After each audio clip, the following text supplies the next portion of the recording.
pessoal, tudo bem com vocês?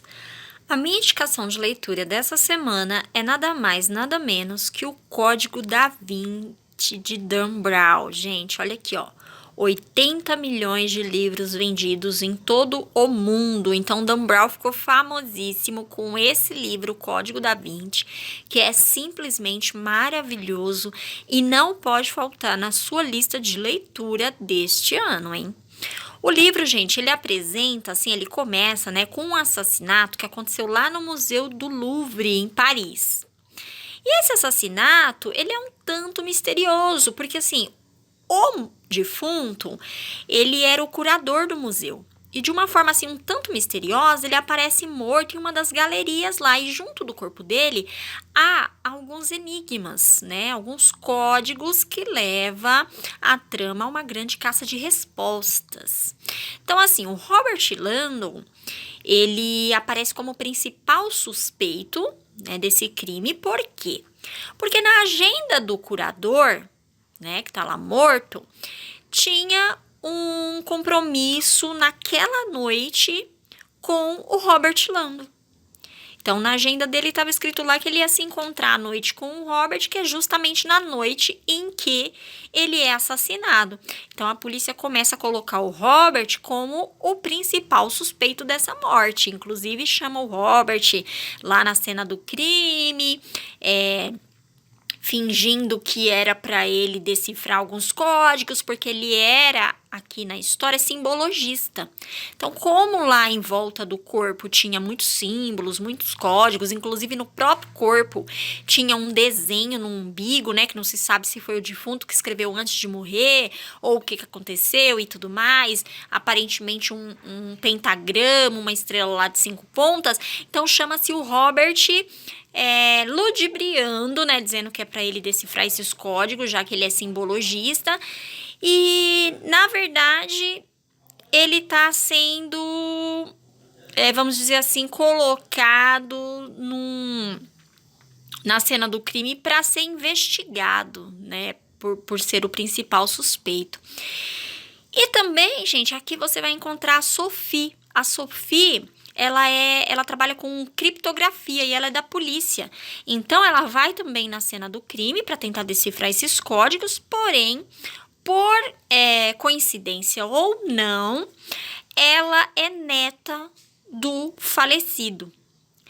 Então, ela acaba se juntando com o Robert, né, os dois, para tentar descobrir essas pistas que o avô dela deixou antes de morrer e também para tentar provar a inocência do Robert. Então, os dois aí entram numa questão de foragidos mesmo e, ao mesmo tempo, eles buscam respostas, né?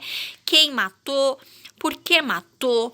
Por que aqueles códigos estão ali em volta do corpo? Então, a cena do crime é, na verdade, um emaranhado de códigos, né? Até mesmo a forma que o defunto está deitado, porque fala que ele está deitado com os braços abertos, as pernas abertas, né?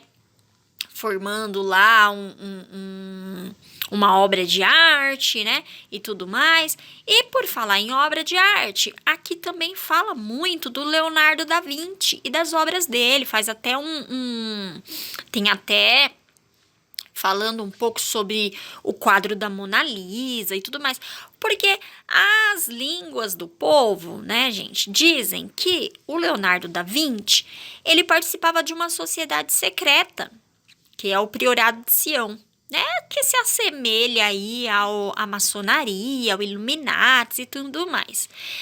E dizem que o Leonardo da Vinci, ele era membro dessa sociedade secreta. E aqui no livro, Dan Brown fala dessa sociedade secreta, faz também uma crítica, gente, ao catolicismo, então envolve a Igreja Católica aqui no meio, sabe? Então é uma mistura da sociedade secreta, o catolicismo e as obras de arte de alguns pintores aí famosos, dentre eles o Leonardo da Vinci, tá? Então é muito interessante, gente, porque traz muito conhecimento também, né? Traz, além de você ficar envolvido lá para decifrar junto com os personagens esse enigma né, dessa morte aí, desse assassinato, você ainda também acaba adquirindo conhecimento sobre as obras de arte, sobre o Santo Graal,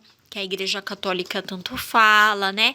Sobre essa sociedade secreta, o que ela fazia, alguns rituais dela e tudo mais. Então é interessantíssimo, gente. É um livro que ele mistura aventura, emoção, revelações e mistério, né? Então vale super a pena. É um livro que você vai querer ler ele rapidinho do começo ao fim, porque você quer saber de qualquer maneira, você vai ficar tão assim, sabe, envolvido, querendo saber o que significa aqueles códigos, por que o avô da Sofia, antes de morrer, deixou aquele emaranhado de enigmas e tudo mais, né? E você vai junto com os personagens querer decifrar tudo isso aí também. Então, não pode faltar na sua lista de leituras deste ano, gente, o Código da Vinci, tá? E antes de finalizar, eu quero falar um pouco do canal parceiro aqui do meu canal, que chama-se Poesia de Apartamento. Gente, ele é um canal que lança semanalmente um vídeo poema sobre o amor, tá? O amor em tempos líquidos. É baseado aí num sociólogo polonês e conta também com referências do cinema e trilha sonora instrumental. O projeto, gente, idealizado pela companhia teatral Casa dos Azulejos, ele conta com a direção do ator e diretor Nelson Ambeta, do Rio de Janeiro, tá? Então, toda segunda-feira, às 19 horas, tem um vídeo novo lá pra gente apreciar. Na descrição desse vídeo eu vou deixar o link, tá, do canal deles, e aí eu vou pedir para vocês irem até lá, se inscrever, conhecer o trabalho que é maravilhoso. E como eu disse, os vídeos, gente, eles são bem curtinhos e muito intensos. Muito intensos, vocês vão amar, tá bom? E boa leitura em O Código da Vinci, de Dan Brown.